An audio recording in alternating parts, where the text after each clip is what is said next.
after show. All right. New Year's Eve after show. That's right. Bust out the champagne. Yeah. Do you guys, you and Lisa gonna have champagne tonight? You know, dude, I gotta turn my house over. I got a 6-month renter coming in tomorrow. And so I actually will be there cleaning and doing final details tonight. That's wow. We're gonna celebrate tomorrow. Okay. Yeah, we already decided that. And that's all cool. We don't care about New Year's at all. It's just another day. Yeah. I just remember, as being, growing up and everything. I was not even growing up. Like it was, it's the party night. Everybody's supposed to get together for parties. I've been to a few New Year's Eve parties, but it turns out a few things, man. I mean, it's a dangerous night. People go too hard, man. Yeah. I mean, I hope that, Uber is such a great thing for this, isn't it, though? For this kind of thing. I'm so glad that there's a service like that. I bet you. Now, you may know this because your stepfather does Uber, but I'll bet you their rates are through the roof on New Year's because they fluctuate. I would imagine that's true. Yeah, but it's so worth it because I mean the consequences of driving while you're drunk and you could possibly get killed or kill somebody else, and then you got to live with that. And oh my gosh, there's that. It's horrible, dude. I have no desire to be out there with a bunch of amateur drinkers. Me neither. In a hardcore party. No. Barry, out here on New Year's Eve, this happened on Christmas, like on Christmas Eve, as soon as it hit midnight, but it more so on New Year's Eve at midnight.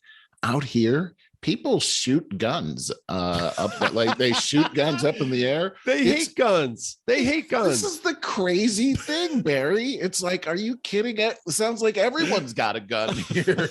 When you go outside, it sounds like World War II happening out there. And it goes on for like a half hour or more. Like, what the heck? Wow. It's like, I don't, like you talk about, I don't want to go outside because of, these crazy drunk drivers. Well, ammunition falling from the sky could be equally as deadly around here. Wow, that's amazing to me. I never would have thought that. Not in a million years. Surprises me too. Every year. As judgmental as everybody is over there trying to prove their wokeness, you would think if one person fired a gun, they would get pummeled by a gang. Exactly. But you should hear it. Shame. It's so crazy. Like I remember the first time I noticed it, we were like, what is that? What is going on out there? And it's so crazy. Wow. You just hear boom, boom, boom, boom, boom, boom, boom, boom. It's just crazy out there. I can't believe it. Dude, I can't wait for you to move. I really can't. I really can't. Funny, man. Well, it is crazy. The whole experience has been a little bit overwhelming.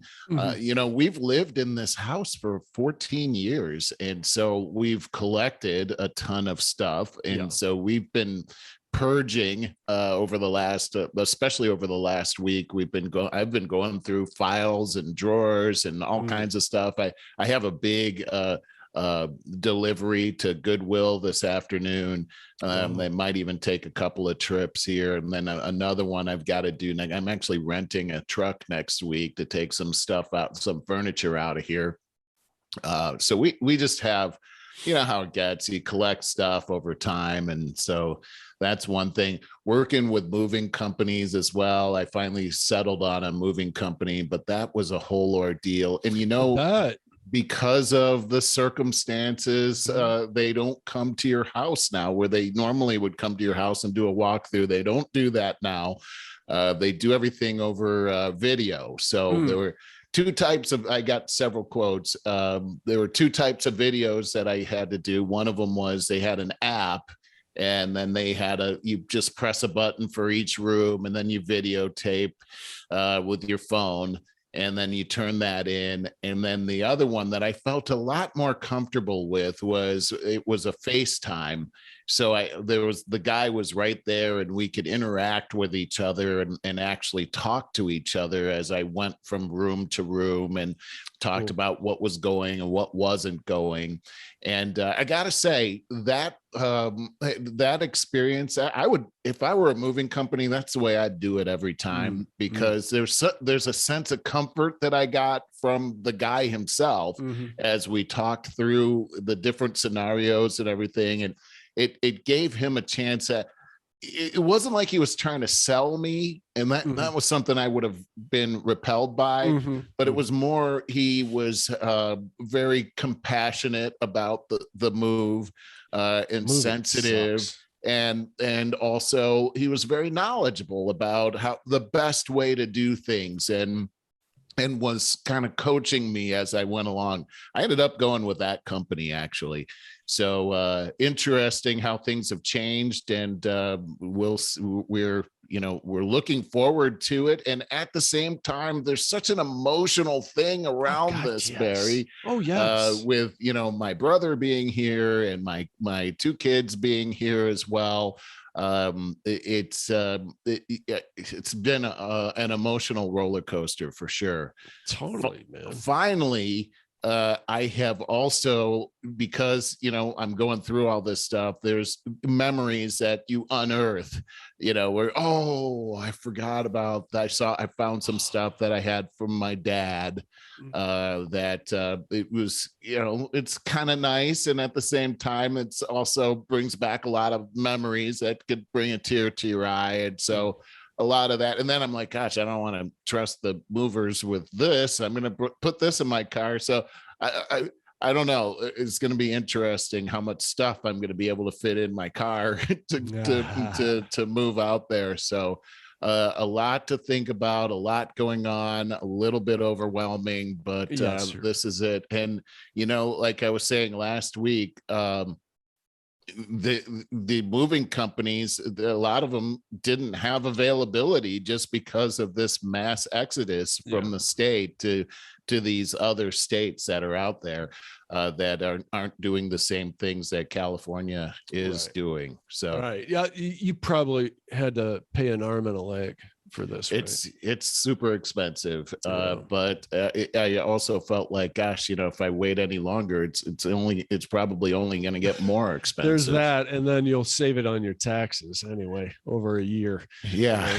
There's all kinds of savings to be had when you take a look at it, including just the monthly. The monthly cost is going to be so much less and I'm getting so much more. So lots of advantages there, but I guess the last thing is just, while I've said so many negative things about being here in California, it is a beautiful state. Absolutely. And there's so many things out here that you just can't get anywhere else. And I'm certainly going to miss having these things like the mountains and the ocean together in my backyard. Speaking to how beautiful it is. I mean, Lisa and I were just like so overwhelmed with Santa Barbara. Oh my God. And you guys came up that place. You came up to have dinner with us and stuff. That was so fun. That was fun. But what happened? Something just happened out there. I was thinking I think it was weather wise. Like I was like, oh my God, beautiful Santa Barbara. I think was it a landslide? That always happens out there. I don't know either. Yeah, but a beautiful place, super expensive to live in. If you want to live there, you should have like a miniature gold mine, and then you'll be able to afford it. You were talking about Boulder and those fires and the winds, and that's what I was thinking the whole time. We went to Boulder when we were out there a couple of years ago. Expensive. Oh my God. Oh, super expensive. Yeah. Very exclusive community. And it's very much the politics there, very much like the politics here in California. In Denver, they'd always make fun of Boulder and call it the Republic of Boulder. That's funny. I didn't know that. It is kind of funny, yeah. You know what I was thinking about when you're talking about the moving company doing via video? I did that a few months back with some renters, Airbnbers. I think they're from Denver, but they wanted the FaceTime to check out the place. Oh, right on. Because they're going to stay for a couple months. Yeah, And that's that was nice. about a year ago. It's but accommodating. it worked out so well. I started out in the front yard and I'm like, hey, how's it going? Want to give you the whole tour. And then so I walked in, so they got the whole feel of the place and they loved it. And that worked out very well. It is a cool thing that we can do with our technology. This video conferencing is it. We've had this technology for a long time. And if there's one thing to come out of this crazy lockdown period, I don't want to say lockdown. When you move, you'll be surprised at how little you think about this whole vid stuff. After. I'm looking forward to that. Yeah. But the nice thing that come out of it is the accessibility that we now realize that we have with this video conferencing stuff. Yeah, it's really amazing. It's great for us, our friendship. My God, this podcast and family life too. I mean, you know, like I'm going to be able to see my kids, you know, right. and you know, they got me this Nintendo game that we played on Christmas. They got me this Nintendo. I didn't know Nintendo was still a thing. It is. There's a newer one that's out there. I can't remember the name of what it was that they gave me, but when they were kids, I almost said when we were kids. I felt like a kid when they were kids too. I really did feel like I was a kid at the time, because Brandon was born, I was still 25, and I didn't feel like I was a grown up. Right. I remember God only knows what I was like when I was 25. I remember before Brandon was born, I was trying to imagine what is this going to be like. I was trying to imagine, now son, come over, come over here, pretending you're a dad. Yes, yeah, like yes, I didn't a man. know how I was going to act, but anyhow, so when they were kids, I bought them this Nintendo 64, which now is ancient, but we would play these games. Mario Karts was one of them that we played all the time, and we'd laugh and play. And so they got the newest one, and they decided to buy that for me for my birthday. And so now it's sort of a thing when they come over to the house, Anne-Marie and me and the kids play, and we compete with each other. We play the new Mario Karts, and we laugh. It's so much fun. It's such a great time. And then for Christmas, they started, actually before Christmas, they started bringing other games that they had for their game, and they could pop it in and play. We could play these games, and some of them we really liked. There was a golf one that we played together that we liked. There's this other one, it's like a board game that has all these other games included in it, and it's really fun. So they bought some games for us. And I told you last week, my son bought me a 55-inch ultra high definition television, and we played all of that on this television for Christmas. Oh my gosh, it was so fun. It's really crazy how they blessed me for Christmas. Wow. It was great.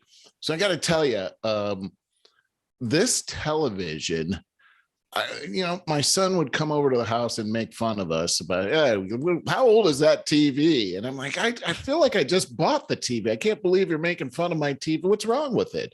And is it a big giant CRT TV?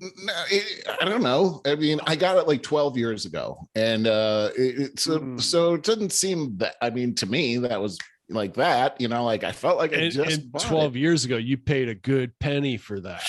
No kidding, right? Like, this is a good darn TV. What are you making fun of my TV? Dude, I had just a couple years ago, I finally got rid of my giant Panasonic 35-inch CRT TV that in about the mid 90s. I remember when I bought it, $1,200.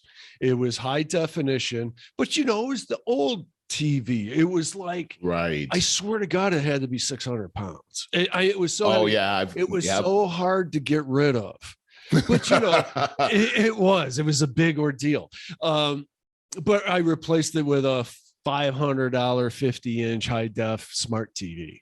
You know what I mean? Yeah, exactly. So we saw I got all these apps on my TV now. Yeah. This is really cool. And one of them is the Disney app. And I haven't gotten into these Marvel movies, Right. but Brandon recommended one to me. He said, Zad, you're gonna love this. Guardians of the Galaxy. Have you seen this? Yes. Okay. So I watched, there's 1 and 2, and I watched both of these. But okay, so I got the TV set up, ultra high definition. I have a Bose sound system that I already had that I plugged important into this whole thing. And I turned it on the other day and watched it. By the way, these 2 movies are outstanding. I love the movies, but all the Marvel movies are. The graphics on this, I started watching it, and dude, I was moved to tears, actually. Like, I could not believe what I was seeing and hearing in my living room right in front of me. It was like, I felt like I was in the movie almost. It was so crazy cool. Anyway, thank you, Brandon and Hallie, for such great gifts, man. What a blessing my kids are. Amazing how generous their hearts are. That's beautiful. You do have beautiful kids, and that's a tribute to you and your ex-wife as parents. Absolutely. Well, and also my wife Anne Marie was a big part of raising them too. Nice. So they have they were very blessed, and it's what a payoff to have such well-rounded children that just have such big hearts. Yeah, absolutely. Back to Marvel for a minute. I saw this coming many years ago, and back in the late 90s, I bought a bunch of Marvel stock because I saw this coming. And then they filed for bankruptcy, restructured. Yeah, so I lost everything and restructured and all that. And now they did exactly what I knew they were going to do.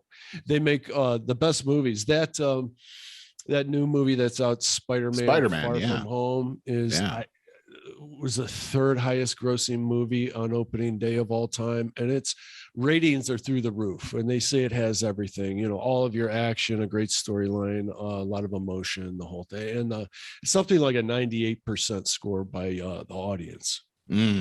Marvel does a heck of a job. No kidding. I mean, these 2 movies, they're owned by Disney, but now, right. And Disney knows how to make a movie. I got to tell you, I was kind of turned off by Disney for a little while, but man, I watched these 2 movies now, Guardians of the Galaxy 1 and 2, and I was highly entertained. I can't wait to watch the next one. By the way, they're coming out with a Guardians of the Galaxy 3. So I didn't know that one's coming out in 2023. And I really like the storyline. There's a character in the movie that reminds me of my stepfather, Larry. And I just adored that guy in the movie. It was really cool. So again, I'm pretty fortunate to my mom married a great guy, and I love him. He's such a positive influence on my life. Nice.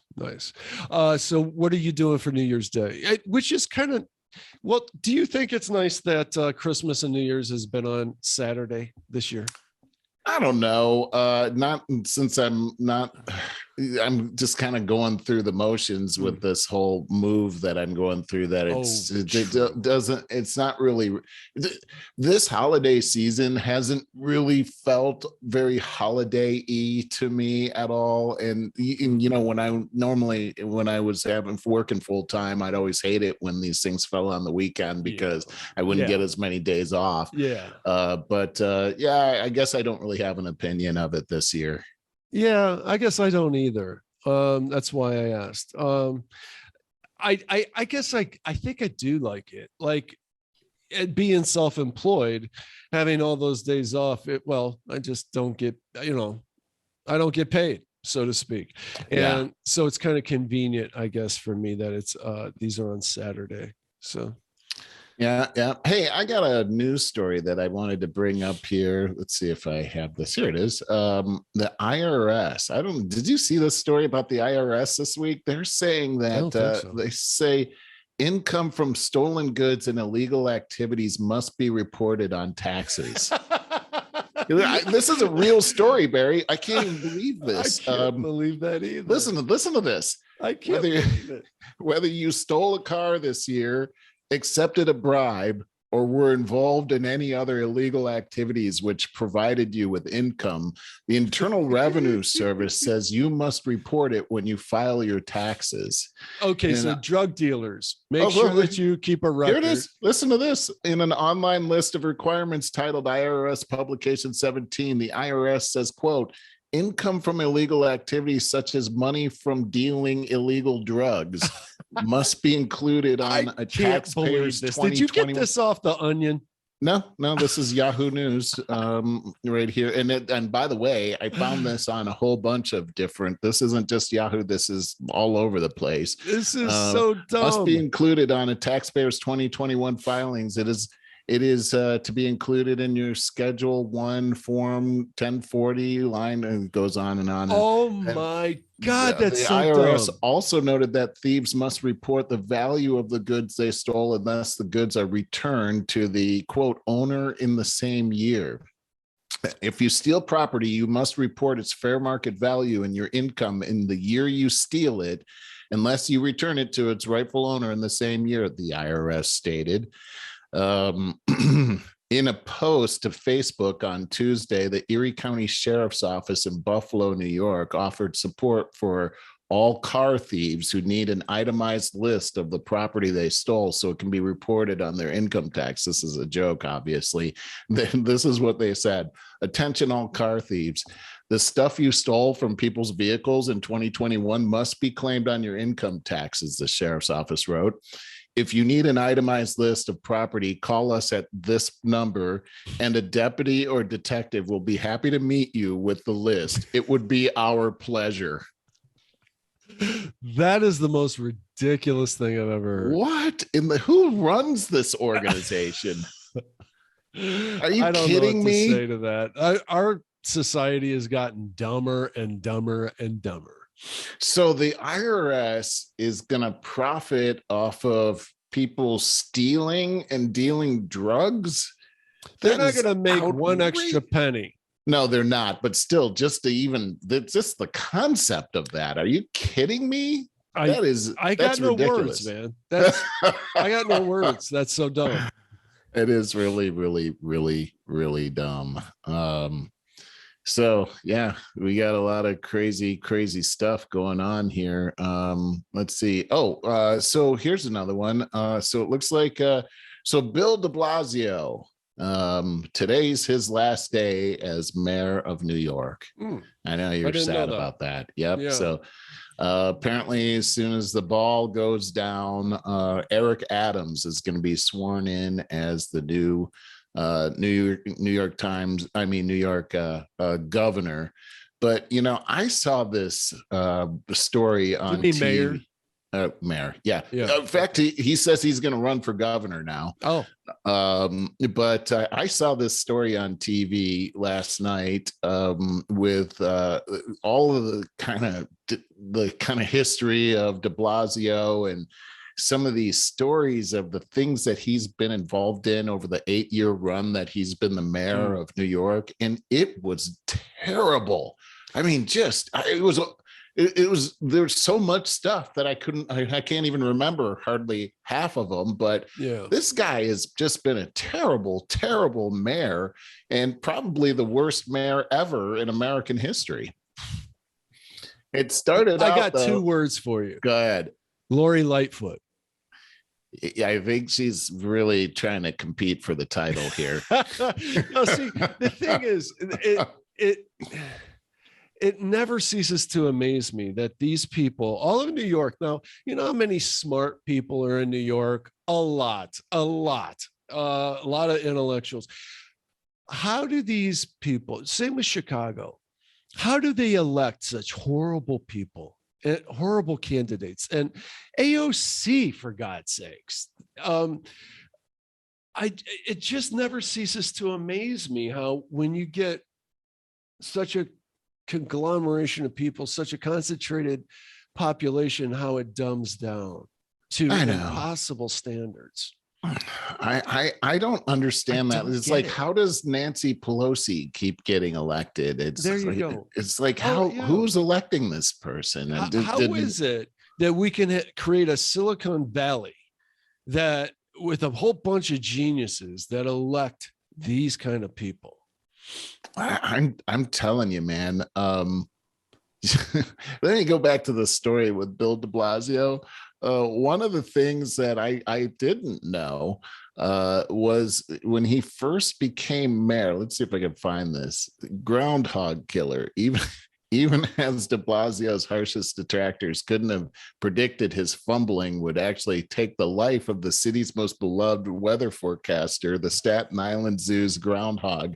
The freshly inaugurated mayor dropped the famous fur ball on its head during the zoo's annual Groundhog Day celebration in 2014, and the critter was found dead a week later from acute internal injuries. Oh my God. Consistent with a fall, as opposed to revealed. And so oh my God. I know it's just crazy. So let me just share a picture of that. That here it is right here. Here he is holding this thing. Oh, and what a nut. Moments later, you look at his big yellow gloves here. Moments later, he fumbled this poor thing and it fell out of his hands and he laughed. And the poor thing died like a few days later. The guy is cute, man. That groundhog is really here cute. it is. Oh, this is horrible. That is horrible. Look at his head. He's going head first. Look at this guy right here. That guy in that jacket, man. I'm embarrassed for him. Okay, why are you wearing this jacket? Yes. This hat? I don't understand. Looks like a cartoon. They always do that with the ground. There must be a reason why they do that, but I mean, they should have known they were in for. I mean, he is just newly inaugurated. What is that? February 1st or something like that. He's inaugurated January 1st, and right away he kills their groundhog. Yeah, I don't know what to say about New York and Chicago and LA, and what a bunch of fools. And they're still trying to figure out how defunding the police fell flat and had the opposite. How did they ever buy into the notion that defunding the police would actually reduce crime? Well, it's a terrible thing, and the new mayor was a former police chief of New York, so I don't think anything like that is going to happen this time. Okay, but let me ask you this: they elected this guy? Yes, I mean it's the same people that elected de Blasio. So the bar is low, man. I think the bar is pretty low too. Yeah. Let's see. He's saying, this is the new mayor, Eric Adams. He's saying Times Square has long been synonymous with the new year, a place of excitement, renewal, and hope for the future. These are the same themes that animated my campaign and will inform my mayoralty as I prepare to lead the city out of this challenging period. He also said something about let's open this place up for a place of business instead of what we've seen here lately. I mean, they've had a mass exodus out of New York City, and this guy's a Democrat. So as you're saying, I'm not holding my breath over this, but anything's got to be better than what we've seen here. And Warren Wilhelm Jr., do you know who that is? Mm-mm. That's Bill de Blasio. That's his actual name. What? Yes, Bill de Blasio changed his name in 2001. His real name. How do you pick de Blasio? So Blasio is his mother's surname, and he added D to it for some reason, and I guess this guy, man. I know the whole thing about this guy is a sham. Yes, he's a total sham. A total loser. And I don't know. I don't know. Can you believe the New guy York was actually running constituents. for president? Oh my God. No, I I can't. mean, who's and now he's going to run. Gotta He's going to run tell for you, governor too. This has been the longest first year of a presidency ever. And No kidding. I know all the Trump haters probably said the same thing about Trump. But I'm telling you, man, we got 3 long years to wait for a complete crap show of another presidential election.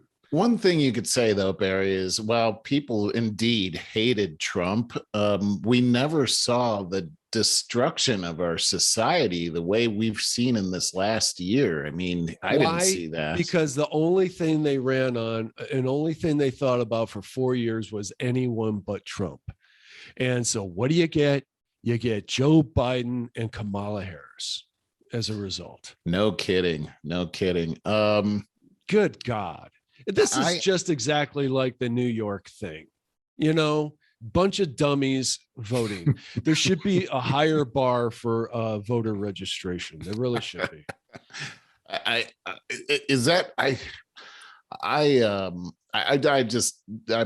I'm speechless on that just because I don't understand how this happens. I mean, you would think people are smarter than this. This is my point, dude. We're not gonna have any.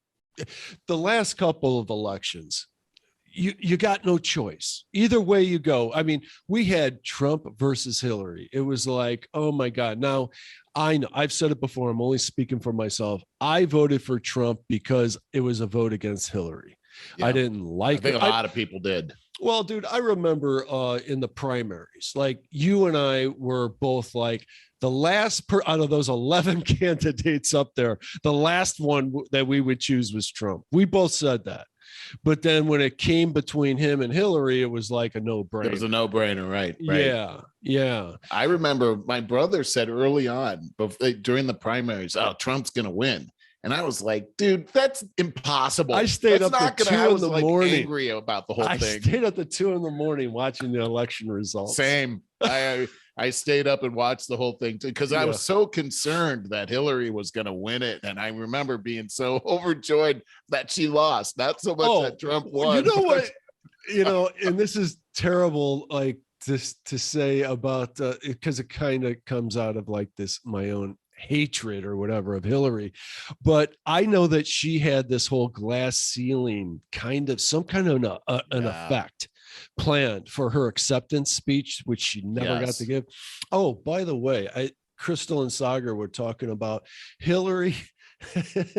Hillary has got this premium masterclass that she's selling on something like how to be successful or something like that. And it's basically, as they said, it's her acceptance. You go to the YouTube commercial that she did for it. It is basically her acceptance speech that she never got to give.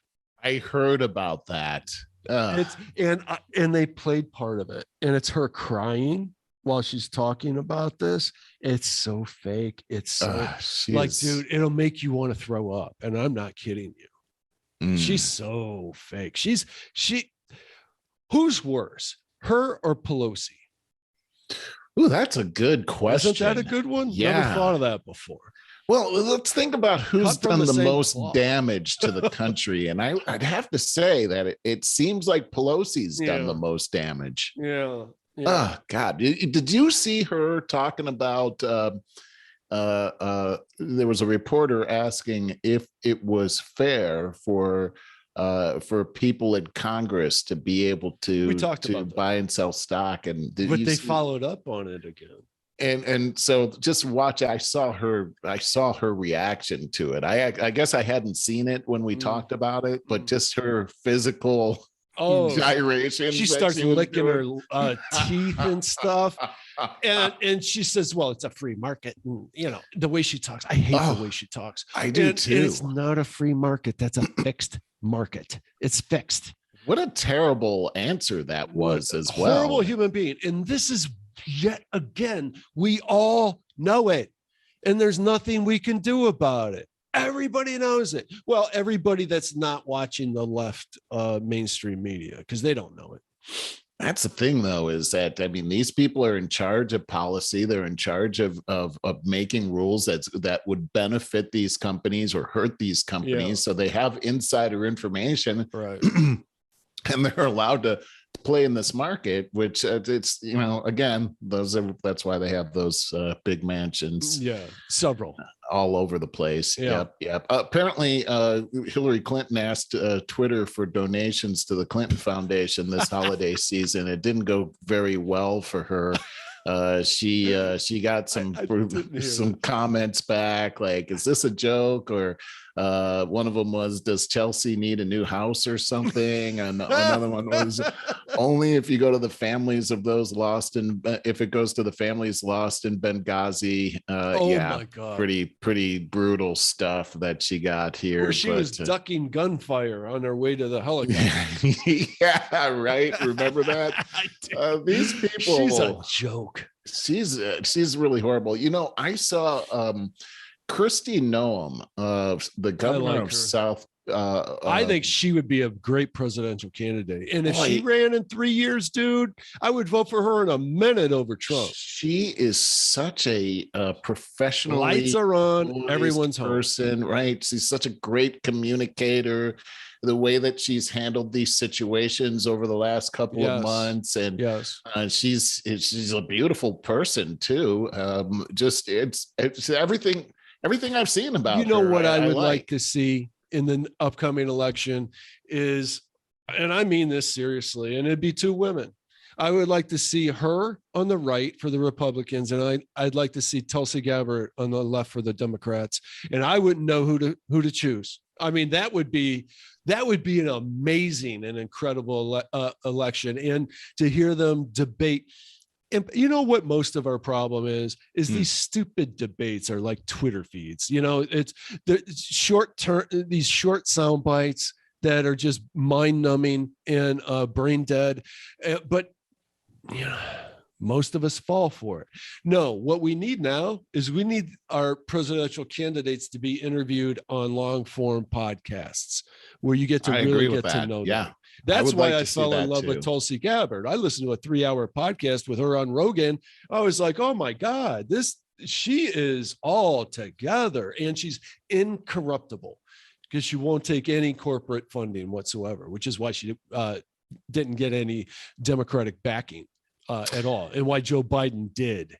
That's an interesting point you're making right there too. And that's another thing that they've got to be looking into is the funding of these candidates and where that money is coming from, because what we've Obama was bought off before he got into office, and that's why all these people that orchestrated the whole Wall Street corruption that failed our entire economy, he let them all off. Yep. I mean, he was completely bought off by them before he even got elected. And at the same time, he postured himself as the enemy of these Wall Street tycoons. And in the meantime, he was in bed with them. But they all seem to be doing that. I mean, I just think that's what the problem is that they say one thing. And, I was having a conversation with a Trump supporter who was talking about he was the best thing that ever happened to the country. And I was saying, you know what? I liked him too, but I don't trust him. No, he's a horrible human being. But the fact is that he got in there with our support because it was drain the swamp. Well, it was anti-establishment. The thing is if you take a look at the Constitution, the Declaration of Independence, the thing is that we're not supposed to trust these people. We're supposed to, trust but verify. Right. Yeah.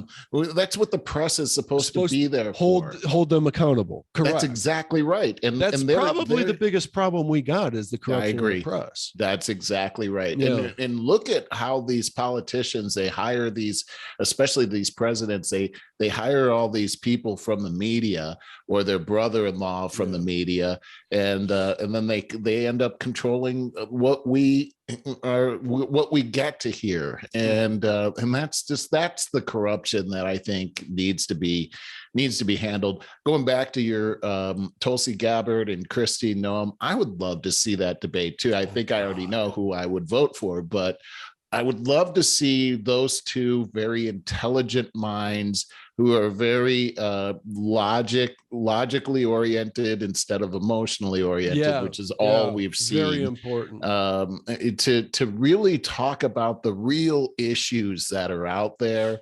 And like you said, a 3-hour forum where they get to actually express themselves and put it out there, where the public becomes educated on what's actually going on out there. That would be great. It would raise the bar immensely for politics. And bottom line too is I would like to see, I don't care if it's a man, woman, I don't care if you're black, white, red, yellow. I want the best. That's all I want. Whether I don't care if they're old or young, I want the best. But this whole thing has been jacked up for way too long. It's going to be again. 3 years from now, it's going to be a total crap show again. Yeah, it's going to be pick the lesser of two evils. That's what it's going to be. And I'll say again, man, the time has been ripe for years now for a third party, an independent party.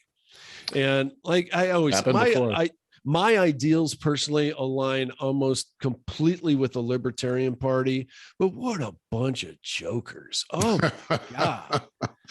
I know what you mean. I mean, to even say I'm aligned with them is like insulting to me. It's embarrassing. I was going to bring up another subject, and I see that we're going to need to wind down. But next time, I would like to talk about some things that I'm seeing China do with this. China pursues brain-controlled weaponry in bid to command future of warfare. We talked about this a little bit, but I wanted to talk about this in the more of a spiritual context that you and I have talked about, combining man and machinery together, and this whole notion of how that could be used for good or how that could be used for evil, as we see that China is actually pursuing this.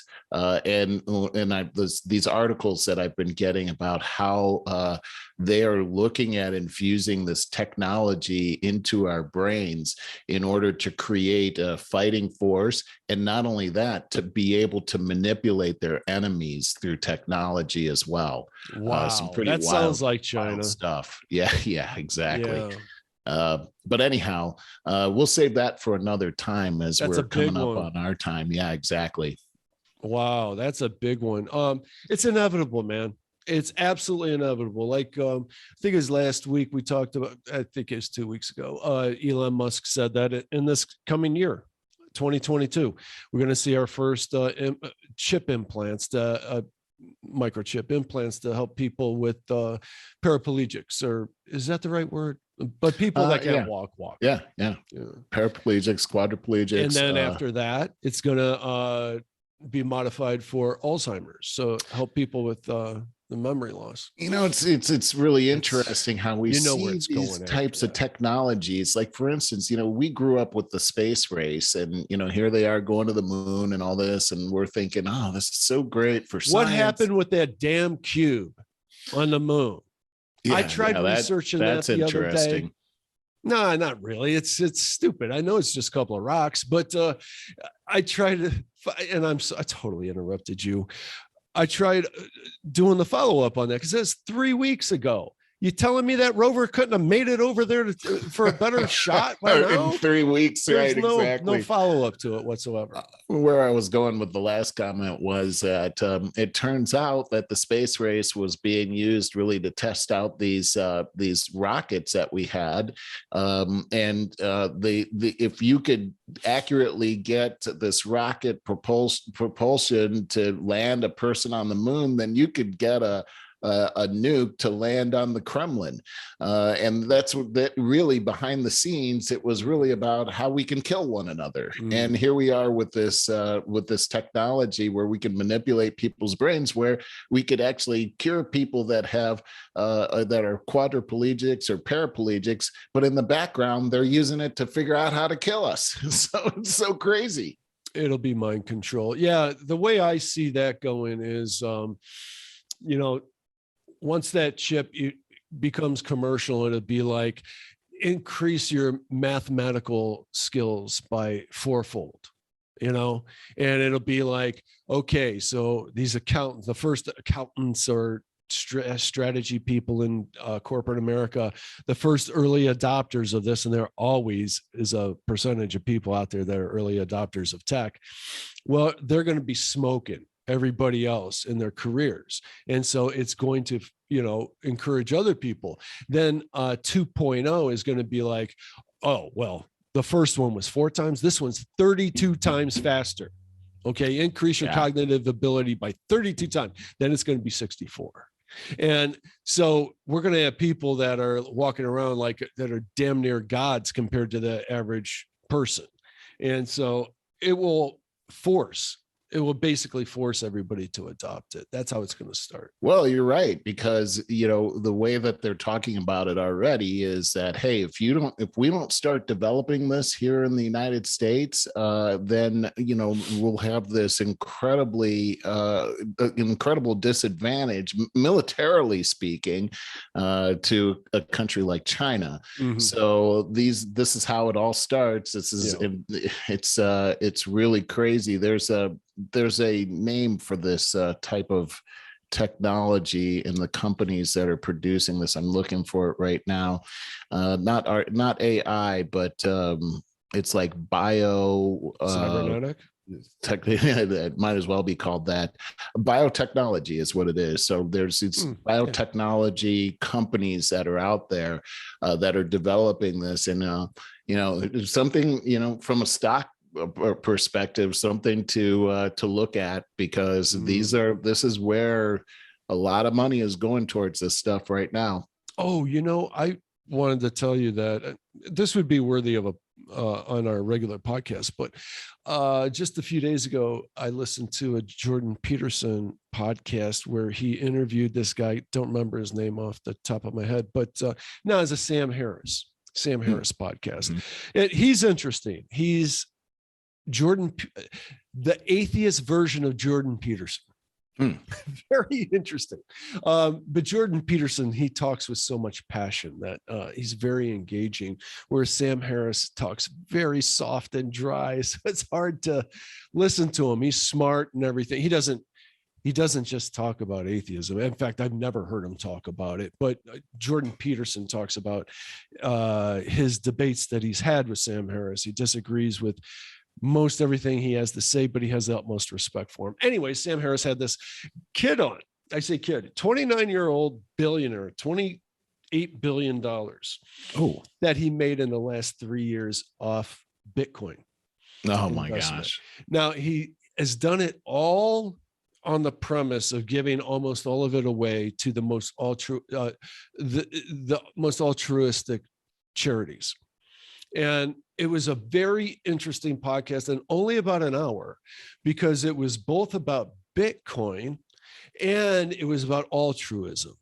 And the interesting thing, there seems to be more and more of an altruistic movement going on. If you recall, a while back ago, we talked about Bill Gates' ex-wife giving away billions of dollars to charity.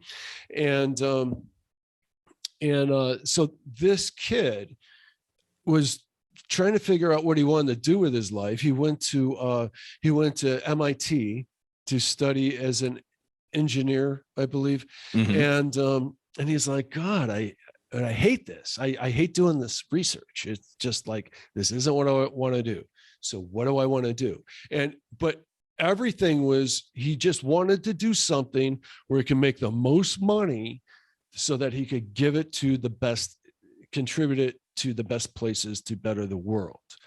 And he talked about this a lot. This is a 29-year-old kid. And I'm telling you, wow, did I learn a lot from him. Interesting. Very, very interesting, because he's like, if you pursue your passion in an altruistic manner, it's kind of like 100-fold of what you would do, rather than it's just for your own benefit. Because he goes, we tap out at a certain point when it's just for, you made enough, you're comfortable, you're this, that, or the other. But he goes, if you're doing it for the world, the whole world, he goes, I'm going to put a little bit of my own spin on this for a minute, that you vibrate at a higher vibration. That makes sense to me. Yeah, you're operating at a godlike level almost. You know what I mean? Yeah. Rather than down here in a human. Us humans, we kind of operate from a scarcity point of view. Well, And it's a different form of love that you're operating from. It's the self-sacrificing kind of love which is what when it says in the Bible, God is love. It's agape form. It's the self-sacrificing kind of love. Yeah, I just thought that the whole conversation, I've never heard of it. It sounds so simple. What I just said, it sounds so simple, but I never heard somebody live their life from the ground up. Yeah. He lived his life. That's interesting. Very interesting. And as a result, he's worth $28 billion. That's it right there. I love it. Jeez, man. Yeah. That's that would have been worthy of the original podcast. I forgot to even write it down. God, I went through so much in this last week, since it seemed like, I mean, as of like Tuesday, it was like, damn, 4 more days till the podcast, you know? I was just really looking forward to it. I don't know. I just encountered so much through the week. Well, you're a different person than you were right before the podcast started. I feel partially responsible for that. What are you talking about? You seem like you're in such a bad mood when I saw you. Look at you now. You're like glowing over there. Dude, I was man. I had a hard time. I think I kind of sucked in the original podcast as a result. No, you didn't. I thought we did great. Yeah, that was a great podcast. I was get that out of your mind. No. You got into character immediately. I was in it. It was all good. It was all good. I had a bad week with tech, man. Well, put that behind you. We're on our way to 2022. My phone blew up a couple of days ago. My SIM card. It just stopped working. Who's that ever happened to ever? And so I called have to use Lisa's phone, call Consumer Cellular about it. And they're like, I don't know, this is weird, but you need to get a new SIM card. You go to Target. So I go to Target down the road here. They give me the wrong one. They give me one for T-Mobile. So I kill another day trying to on hold forever again with tech support to find out that this one's not going to work. So I have to drive out a couple towns over and go to a different Target. These clowns want me to wait while we're on hold with tech support so that they can put it all together for me, and I'll walk out of the store all brand new. Kids these days. I always said I'd never say that. Kids these days. By the time tech support answers, like I hear the guy on the speakerphone as he's saying, "All right, goodbye," because those two clowns are playing around by this time, 20 minutes later, and miss the tech support picking up while we're on hold. No. So then they're like, they say, well, you can take it and you can call tech support tomorrow. And I'm like, that's what I told you in the beginning. And anyway, so I lost another day and had to finally, that's my week with. Boy, that sounds like a ball. So then the struggles I had this morning were just exasperated that whole thing. Yeah, it's a lot of patience. It doesn't hurt when I touch it here. I hate to. I now find, like you said, glowing or something like. Yeah, talking to you all this time has like worked it out of me, and Don't go back there. I'm in a good place. Yeah, now, so don't go back. I don't want to hang up. I don't, because, but I got a lot to do. Yeah. Well, hey, man, happy New Year to you. It's great to be able to spend New Year's Eve with you. Yeah. Looking forward to a very prosperous 2022. Yeah. And I can't tell you how happy I am for you. Like what you're walking into in 2022 makes me feel great. Like, thank you. Yeah. I can't wait to talk to you again. Thanks, man. I appreciate that. I want to feel that. And sometimes I do, but I know once I get settled in and everything, and I'm having my coffee on the porch and I'm not smelling animal feces and urine, and I'm looking at the mountains, I'm going to be very much enjoying life. You got a great year ahead of you. Thanks, brother. I appreciate it, man. I love you, buddy. I love you too. Happy New Year, bro. I hate to say goodbye. I really do. All right. Well, you call me later if you want to. Yeah, I think I will. All right, buddy. All right. Talk soon. Later, man. All right, bye.